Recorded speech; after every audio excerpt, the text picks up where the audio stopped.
এটা তো ৫৪ বছরের রাজনৈতিক প্রেক্ষাপটে সাংবিধানিক গণতন্ত্রের দ্বারা চেয়ে অসাংবিধানিক গণতন্ত্রের প্রেক্ষাপট বিস্তৃত ছিল বেশি, ফলে দেশের সঠিক গণতন্ত্র আজও প্রতিষ্ঠিত হয়নি।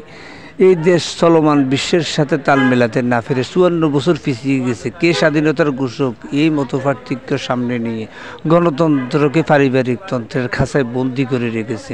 আরও একটি সুন্দর ফ্যাসের বেড়াজালে গণতন্ত্রের অগ্রগতি বাধা, সেটি হলো মুক্তিযুদ্ধ এবং কে মুক্তিযোদ্ধা। এই নিয়ে পক্ষ বিপক্ষ, রাজাকারের সূত্র ধরে গণতন্ত্র চর্চা, আবার এই রাজাকারের সাথে সম্পর্ক করে জনগণকে গণতন্ত্র শেখায়।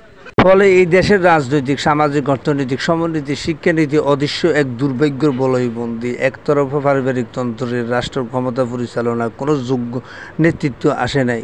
যেখানে রাষ্ট্রের পিয়ন থেকে শুরু করে সর্বোচ্চ পর্যায় পর্যন্ত পারিবারিক তন্ত্র আজ্ঞাবহ, সেখানে দেশের চেয়ে ব্যক্তিই বেশি লাভবান হয়েছে। অন্যদিকে শিশু থেকে শুরু করে খেটে খাওয়া মানুষগুলো তাদের ন্যায্য অধিকার থেকে শুরু করে সকল রাষ্ট্রীয় সুবিধা থেকে বঞ্চিত।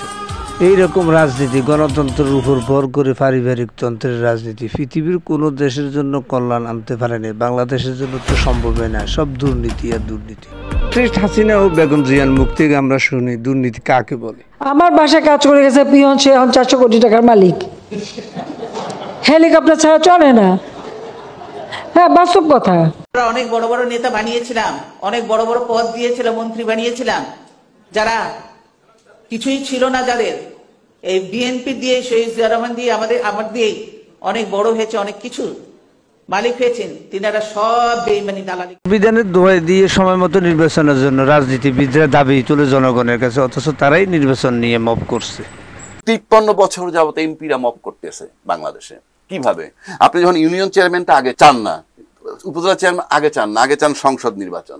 সংসদ নির্বাচনে এমপি যিনি হবেন, কারো বাপের ক্ষমতা নাই যে তার বাইরে কেউ উপজেলা চেয়ারম্যান হয়, তার বাইরে কেউ ইউনিয়ন চেয়ারম্যান হয়। কাজেই আগে যদি সংসদ নির্বাচন হয়, এই সংসদের সদস্য, উপজেলা চেয়ারম্যান, ইউনিয়ন চেয়ারম্যান ত্রিরত্ন মিলে একটা মব তৈরি করে, আর প্রশাসন মুখে আঙ্গুল দিয়ে বসে থাকে। কাজেই আগে সংসদ নির্বাচনের মানে হচ্ছে বাংলাদেশটাকে ৩০০ টুকরা কইরা ৩০০ এমপি ৩০০ মবের বস হন। গত ৫৩ বছর আমি তাই।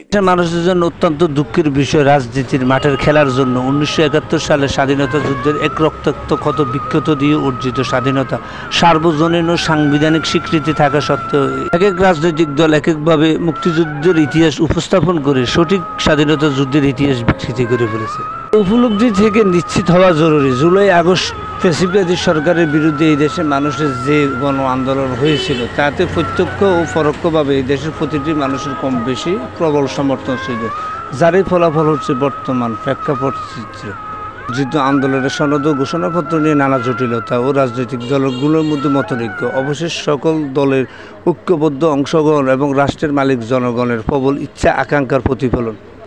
ছাত্র জনতার বহু কাঙ্ক্ষিত জুলাই ঘোষণাপত্র পাঠ করার জন্য বাংলাদেশ সরকারের মাননীয় প্রধান উপদেষ্টা ডক্টর মোহাম্মদ ইউনূস মহোদয়কে বিনীত অনুরোধ জানাচ্ছি।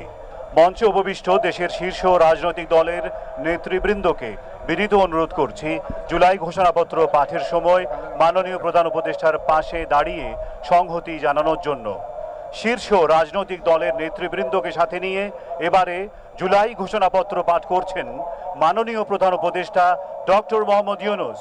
এই স্বীকৃতি সমাপ্তি গল্পে ভবিষ্যৎ নিশ্চিত প্রয়োজন। জুলাই আগস্টের ইতিহাস যেন বিকৃতি না হয় প্রিয় স্বাধীনতা মুক্তিযুদ্ধের ইতিহাসের মতো। স্বাধীনতা যুদ্ধ এবং জুলাই আগস্টের বিজয় কোনো দলের নয়, এটি এদেশের মানুষের দেশপ্রেমের প্রেরণা। অঙ্গীকারনামা এবং আকাঙ্ক্ষা সেটার একটা ঐক্যমতের দলিল, যেটা মূলত ইতিহাস বিকৃতি ঠেকাবে।